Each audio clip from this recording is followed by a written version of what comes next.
মানকাছাৰৰ জাওডাঙাত ড্ৰাগছৰ বিৰুদ্ধে সজাগতা সভা উপস্থিত প্ৰাক্তন খণ্ড উন্নয়ন বিষয়া শতাধিক ৰাইজ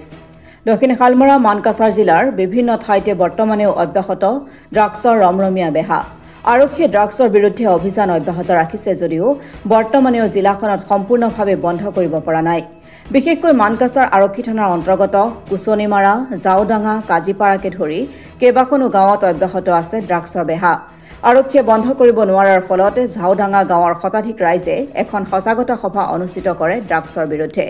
এই সজাগতা সভাত গাঁওখনত চলি থকা ড্ৰাগছৰ বেহা কেনেকৈ বন্ধ কৰিব পাৰি তাক লৈ বিশেষ আলোচনা কৰাৰ লগতে এখন কমিটি গঠন কৰা হয় যিখন কমিটিৰ দ্বাৰা ড্ৰাগছৰ লগত জড়িত থকা প্ৰত্যেকগৰাকী ড্ৰাগছ সৰবৰাহকাৰীক চিনাক্ত কৰি আৰক্ষীক গতাই দিয়া হ'ব বুলি সিদ্ধান্ত গ্ৰহণ কৰা হয়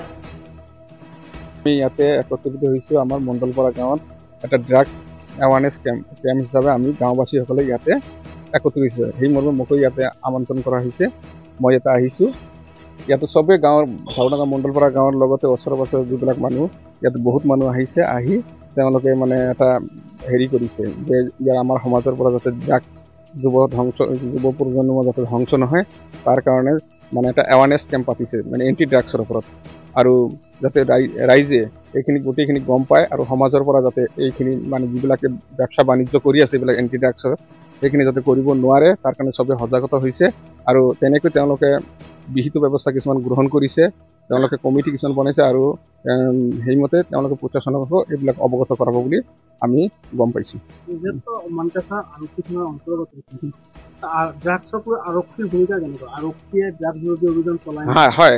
আৰক্ষীৰ ভূমিকাটো সুন্দৰ তেওঁলোকেতো কৰিবই কিন্তু তথাপি ৰাইজৰ ফালৰ পৰা আৰক্ষীক সহায় কৰিব লাগিব সেইমতে আৰক্ষীৰ হেৰিমতে এইটো কৰা হৈ আছে এইবিলাকে আমাৰ ডিষ্ট্ৰিক্ট লেভেলতো কিছুমান কমিটি আছে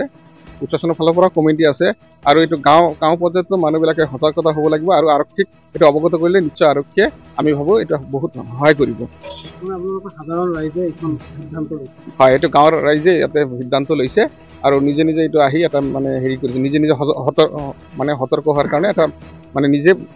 জাগ্ৰত হৈছে এইটো মুখ্যমন্ত্ৰীৰ যে যিগৰাকী যিটো সপোন ড্ৰাগছ মুক্ত অসম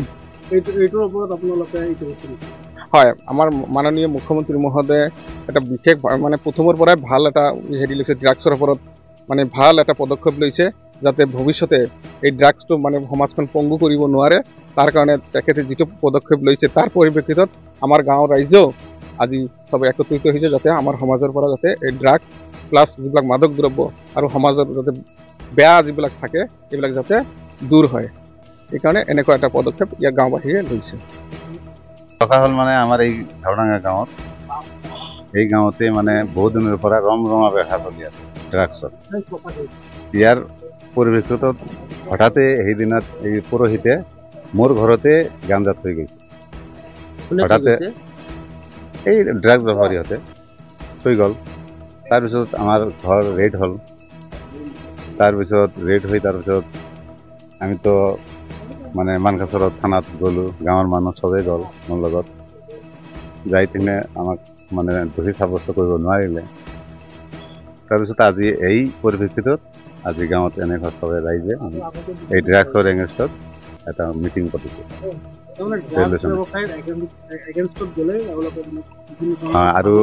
যিবোৰ ড্ৰাগছ ব্যৱসায়ী কৰি আছে এখেতক নিৰীহ মানুহক ধমকি দিয়ে কিবা এটা কৰাৰ কাৰণে কিবা এটা ক'লেই ধমকি দিয়ে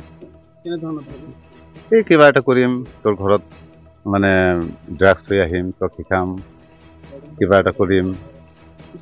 এনেকুৱা আগতেতো জনোৱা নাই এইবাৰেহে নতুনকৈ মানে এনেকুৱা অৱস্থা আমাৰ ঘৰতে যদি এনেকৈ থৈছে আৰু নিৰীহ মানুহৰ ঘৰত যদি থয় এখেতৰ আৰু কি অৱস্থা হ'ব আৰক্ষীটো এতিয়া আমাক আশ্বাস দিছে কমিটি বনাব কৈছে কমিটিৰ থ্ৰুত জনাব কৈছে সেইটোৱেই ড্ৰাগছ মাফিয়াজনৰ নাম ক'ব পাৰিব নেকি আমিতো এতিয়া আমাৰ নিচিনা ঘৰত বহি থাকোঁ ৰাতি হ'লেইতো ড্ৰাগছ মাফিয়া চব চলি থাকে ৰাতি হ'লে এখেতৰ কাৰোবাৰ চলি থাকে হয় না সেইটোৱেই নেকি